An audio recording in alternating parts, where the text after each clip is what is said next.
При нас сме в Бургас, за да посетим още една изложба. Изложба 100 на живописеца Иван Русев. Сега на телефона е Мирела Караджова, която е мениджър на цялостния проект. Здравейте! Здравейте! Чуваме ли се? Да. Чуваме се. Изключително ми е приятно, че изложбата, която анонсирахте преди нас, беше тази на Вачо Бояджиев, тъй като намерих много сходства с изложба 100. От гледна точка на това, че живописта отново е импресионизъм, постимпресионизъм, едни от най-ценните периоди в българското изобразително изкуство. И художник Иван Русев също е на мнение, че младите поколения трябва да се докоснат с това течение, с това, което българското изобразително изкуство ни е завещало. И независимо, че вече не сме 30 години на 20 век, този стил импресионизъм още е жив и още има какво да покаже на своите публики.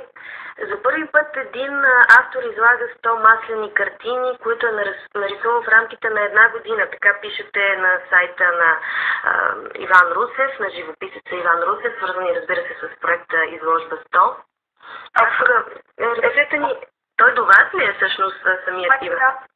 Здравейте! Здравейте! Много се радвам, че говорим с автора. Как успяхте да съчетаете 100 маслени картини в едно пространство, в рамките на една година, които са нарисувани? Това така беше ли поставена задача или просто те се събраха и поискаха своето време и място, за да бъдат изложени?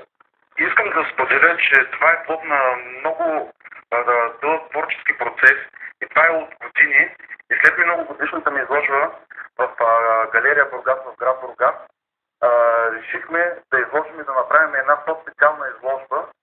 И именно там дойде идеята и с подкрепата на град Бургас за Европейска културна столица 2019, тази изложба да бъде по-специална и едно послание към всички хора и един подарък и да се чувстваме щастливи от факта, че сме по-специални, защото ние сме едни човешки същества и не сме целили нещо конкретно, нали, да гоним цифрата 100, чисто и просто това е една символика.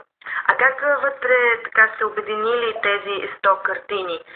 Има ли водеща нишка? Ами, водещото е, ако може, морето. Значи всички пътища рано или късно водят към Бургас и към морето, към слънцето. Както е казал писателя. Интересното какво може да кажем е, че това за мен е единствената такава по рода си изложба и че 100 картини е абсолютно възможно в рамките на една година човек да нарисува. Нали, аз като творец успях да пресъздам едни мигове от и чувства и емоции от моите пътувания, от изследванията ми в реалния живот. И искам всички тези емоции да ги споделя с всички хора и всички, които се докоснат да усетят тази топлина и красотата на живота, любовта на живота. Къде е така разположена самата изложба?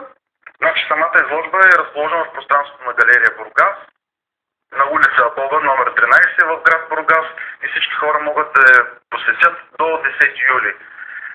И разбира се да посетят и вашия сайт, където също могат да разгледат вашите работи и така да се запознаят с всичко, което ви интересува и вълнува. Да. Много благодаря за това включване. Изложба 100 на живописеца Иван Русев. Сега продължаваме с музика.